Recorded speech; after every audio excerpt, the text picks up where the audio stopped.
सादत नगर में रहते हैं हम, हल्फिया मस्जिद के सामने। हमारे बच्चे के साथ आ रहे थे हम हमारी बहन के पास। हम रास्ते में आ रहे थे, उनके कुछ लोग खड़े हुए थे, लतीफ़ भाई बोल के है, वहाँ पे हमारे सामने रहते उन्होंने। वहाँ पर उनके भाई और कुछ बच्चे खड़े हुए थे। अब हम आ रहे थे तो उनका ज़रा धक्का लगा हमको। अतीक का छोटे वाले का, लतीफ़ भाई का बेटा अतीक, उनका धक्का लगा हमको। हम बोले भाई ज़रा देखकर मस्ती करो। हमारा बच्चे ने बोलने को लगा, हम बोलने को लगे, उन्होंने सीधा हमारे बच्चे के ऊपर हाथ उठा दिए। अब हम बोलने को गए, बीच में बच्चे छोटा है, बच्चे को मार रहे तो उन्होंने हम पे भी गाली गलौज करने के लगे हैं। फिर हमारे बच्चे ने क्या करा, उनके पापा को फ़ोन लगाया और उनके पापा से बात करा, उनको बुला लिया। मैं तैयब पठान रमज़ान पठान रहने वाला हूँ सादत नगर रेलवे स्टेशन औरंगाबाद, हल्फिया मस्जिद गली नंबर 11। मुझे मेरे बेटे का कॉल आया कि पापा यहाँ पर कुछ लोग मम्मी को धक्का बुक्का कर रहे और मेरे को मारे। तो मैं रास्ते से जा रहा था, वापस पलट के आया तो मुझे वही कुछ लोगों ने घेर लिए दरगाह के पास, दरगाह चौफुल्ली पर मुझे घेर के सब ने, जब मैं गाड़ी पे उतरे भी मुझे मारना शुरू कर दिए। और जब मारना शुरू किया तो मैं वो उनसे बात कर रहा था, भाई क्या होगा, मैं उनसे माफ़ी मांग रहा तो भी मेरे को मारना, उन्होंने कोई रोके नहीं।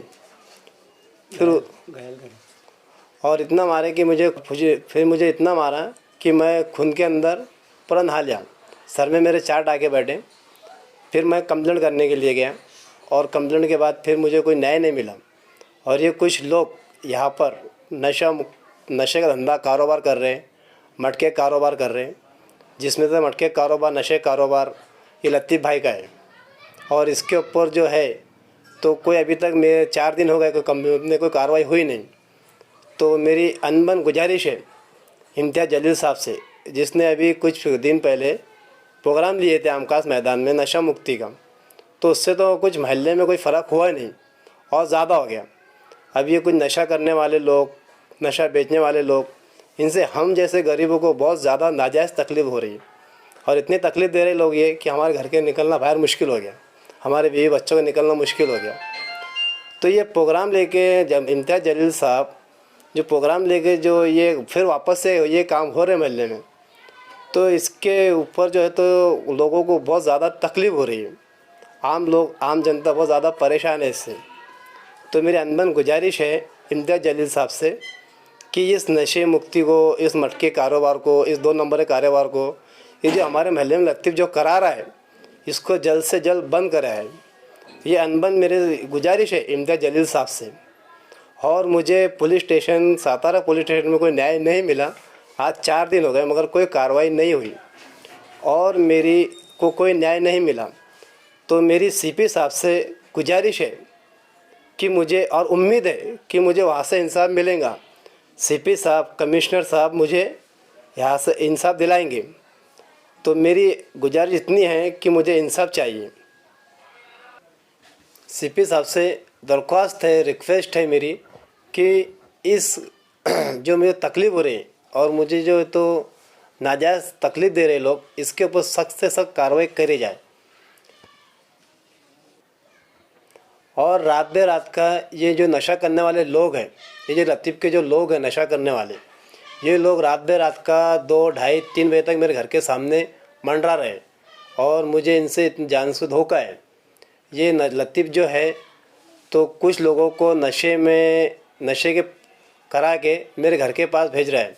तो मुझे इससे बहुत डर लग रहा है कि कुछ लोग यहाँ पर आके गालियाँ गलौज कर रहे, नशाबाज कर रहे और मेरे घर के तरफ देख देख के गालियाँ दे रहे। तो मुझे इससे और मेरे बच्चों को, मेरे माँ को, मेरी बीवी को बहुत ज़्यादा डर लग रहा है। तो इसलिए मेरे सीपी साहब से दरख्वास्त है, रिक्वेस्ट है कि मुझे न्याय चाहिए, मुझे न्याय दिलाएं।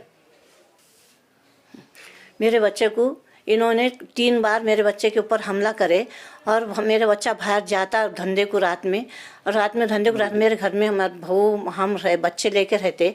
हमारे को ये लोग का बहुत डर है कि क्योंकि ये लोग रात भर हमको बहुत तकलीफ़ देते और कैसा है कि मैं बूढ़ी औरत है, मैं तो कुछ नहीं कर सकती। इसके पहले लोगों ने, बड़े बड़े लोगों ने समझाए, मनाए, इंसाफ करे, मगर ये लोग कुछ इंसाफ में आए नहीं। अब आगे इन्होंने और इतना बड़ा हमला करे, मेरे बच्चे को ज़बरदस्ती पकड़ के मारे, और अभी भी उन बोलते कि हम इनको ऐसा करेंगे, वैसा करेंगे, फोड़ेंगे, इनको फला करेंगे, हमका करेंगे। तो मेरे को सिटी साहब से मेरे को इंसाफ चाहिए कि इन्होंने मेरा इंसाफ करना, और मेरे को इनका इंसाफ बहुत ज़रूरी है होना। मेरे को पुलिस कमिश्नर साहब से मेरे को इंसाफ चाहिए।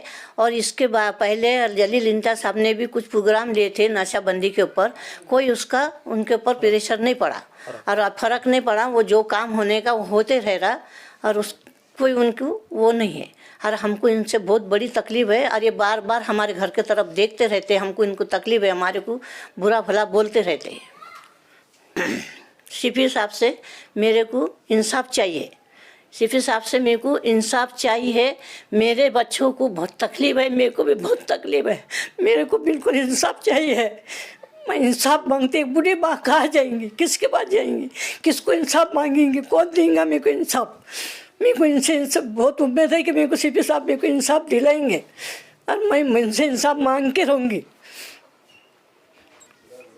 शौकत रमज़ान खान बोले हम। हमारे भाई को जो हमला हो चुका है, इसके पहले 2 बार हुआ था, अभी ये तीसरा मरता है। पहले 2 बार जो हमला हो चुका था, हम पुलिस स्टेशन गए थे, तो मगर कुछ हमारे सादत नगर के जिम्मेदार लोग थे, बड़े बड़े लोग थे, जो उन्होंने हमको आके जो समझाए, जान दो भैया पड़ोसी का मामला है, आज अपने महल्ले का मामला है, केस मत करो। हमने कंप्रोमाइज़ करके हमने केस उस दिन दी वापस ले लिए थे। मगर आज का जो इतना बड़ा जो झगड़ा हो चुका है, आज हमारे भाई को इतना बड़ा घायल करे इन लोगों ने, क्योंकि इन लोग के बाद में ताकत बहुत है, हर चीज़ है। इनके बाद में नशा कारोबार चलता है, मटके का कारोबार चलता है, और प्लस क्या क्या कारोबार है इनका, क्योंकि इनके पास में भरन बहुत जाता है। आज हम जब पुलिस स्टेशन हमारे भाई को हमने लेके गए, हमने जब मेडिकल रिपोर्ट था हमारे पास, हर चीज़ था, तो हमको जो चाहिए था केस, जो कलम चाहिए था, तो ये इन्होंने नहीं डाल चुके। तो किसके दबाव में आके क्यों नहीं डाले इन्होंने? 324, 323, 504, 506 और 34 ये तो लागू होती नहीं है। ये लागू इसलिए नहीं होती है क्योंकि जब 4 टाके लगते हैं, चमड़ी जब पलटती है, ये तो इसका रेड होता है। इसके ऊपर हमको 325, 326, 307, 107, 110 चाहिए। इन लोगों ने ये क्यों नहीं लगाए? इन लोगों फिर ये लगाने के बाद भी आज 4 दिन हो गए, आज तक इनके ऊपर कोई कार्रवाई नहीं हुई। क्या बात है? इनका मतलब इनका भरण फूल जाता है, इनका कारोबार ये बता रहे महल्ले के अंदर हमारा कोई कुछ टेढ़ा नहीं कर सकता। इनके आजू बाजू हमारे सादत नगर में इतने शरीफ लोग हैं, कुछ बेचारे जमात से जुड़े हुए लोग आवाज़ उठाते नहीं। हमारे भाई ने जो आवाज़ उठाया था, तो आज आके हमारे भाई के ऊपर ऑब्जेक्शन 3 बार ये हमला हो चुका है। और मेरे को विनती है, मेरे को 1 महीने के अंदर कभी इनके ऊपर ये लागू नहीं करते हैं, सतारा पुलिस स्टेशन इनके ऊपर ये लागू 325, 326, 307 और 107, 110 कभी लागू नहीं होता है, तो इंशाल्लाह हम कमिश्नर ऑफिस तक जाएंगे और वहाँ पे हम इनको बताएंगे पूरा हमारी जो मेडिकल है, इनके जो एफआईआर है, और ये जब 4 टाके लगते हैं इन्होंने क्यों नहीं किए, तो इनके बाद इंशाल्लाह 1 महीने के बाद हम वहाँ पे ऑपरेशन पे हम कमिश्नर साहब के पास पूरे परिवार के साथ में मैं लेके जाऊँगा और वहाँ बैठूँगा और कमिश्नर साहब को बताऊँगा ये सतारा पुलिस स्टेशन इन पर क्या दबाव है जो इनके ऊपर ऑब्जेक्शन नहीं ले रहा है। मेरे को ये 1 महीने के अंदर ये मेरे को चाहिए।